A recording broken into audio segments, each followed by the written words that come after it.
Fast Fusion is arguably the best entirely new content on Switch 2. I've spent the past few days since the game's launch trying to master various gameplay techniques and nuances to reach 100% completion. So for this video, I thought I'd share some tips and tricks I've discovered that you can also use to improve your racing results. Please consider subscribing if you find this content useful, check out my full review in the description, and let's dive in. So to begin with, make sure to always get a boost off the starting line at the beginning of every race. The best way to do this is to hold the A button starting about halfway through the number 2 until the go sign flashes, and then you'll get a major jump start. Another more hidden cool trick involving the starting line: if you jump through the Fast Fusion sign above the start line on each lap, it refills your entire boost meter. Be careful though, it's easy to crash into the border around the sign. Next, make sure to pick up boost tokens from the air when possible. Air tokens generally seem to fill your boost meter up much faster than ground tokens. In my testing, they seem to be worth around double the ground tokens, but it seems to vary slightly and I couldn't determine the exact math. You can see an example of the difference in the capture here. Track memorization is often key for grabbing tokens, more on that in a moment.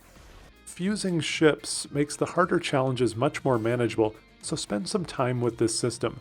When fusing ships, you'll want to aim for the highest possible rating of A++.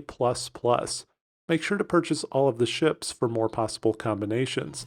Based on my testing, there are only 4 A++ combinations in the entire game, which are as follows: Fulcon Capital and Rockdale Trust to form Fulldale Trust, Willard Labs and Rockdale Trust to form Willdale Trust, Zvilcorp and Karcharodon to form Zvrodon, Zvilcorp and Zero Industries to perform Zvro Industries. And yes, I'm probably pronouncing these wrong. Keep in mind you do need to fuse the ships in this order to achieve A++ ratings. For example, although Fulcon Capital and Rockdale Trust fuse together for that A++ rating, reverse fusing Rockdale and then Fulcon Capital creates a different ship called Rockcon Capital with a much lower rating. Time Attack allows you to compete against lap time records from the developers. Playing Time Attack is crucial for improving your skills and reveals one of the most important concepts in the game.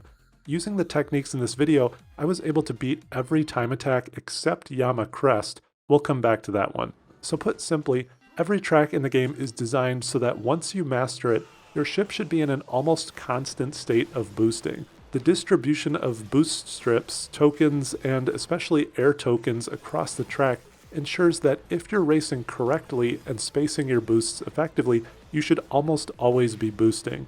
Obviously this is much harder in championship and superhero mode where other racers can steal your boosts. But for a perfect Time Attack lap, if you are ever not boosting for more than 1 or maybe 2 seconds, in most cases you probably missed boost tokens somewhere or haven't quite mastered the arrangement.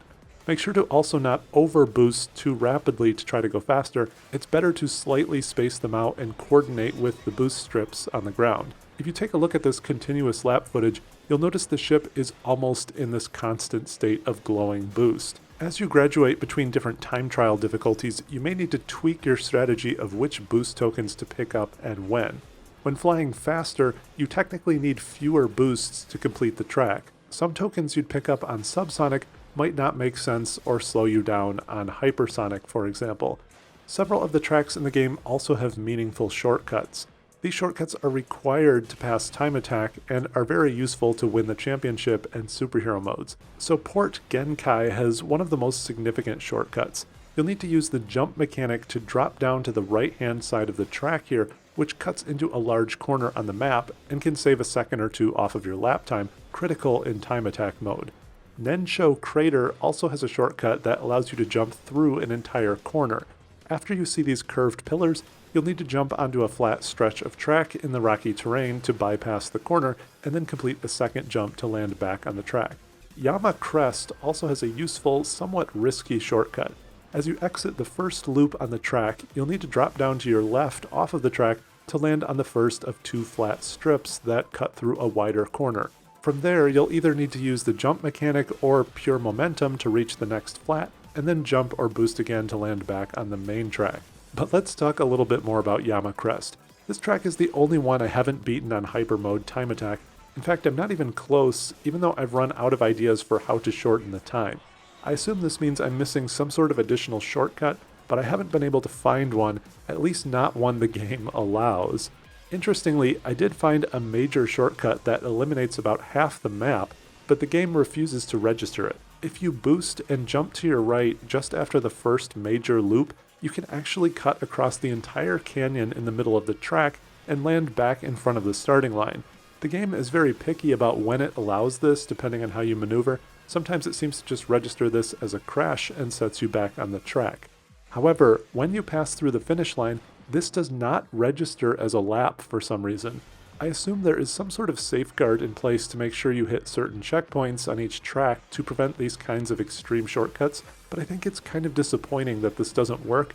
So anyways, if you know how to further shorten the time on this track, please leave a comment in the chat and help me out. So that's all I've got for now. Again, if you found this useful, please consider subscribing and hitting those like buttons, and I'll see you next time.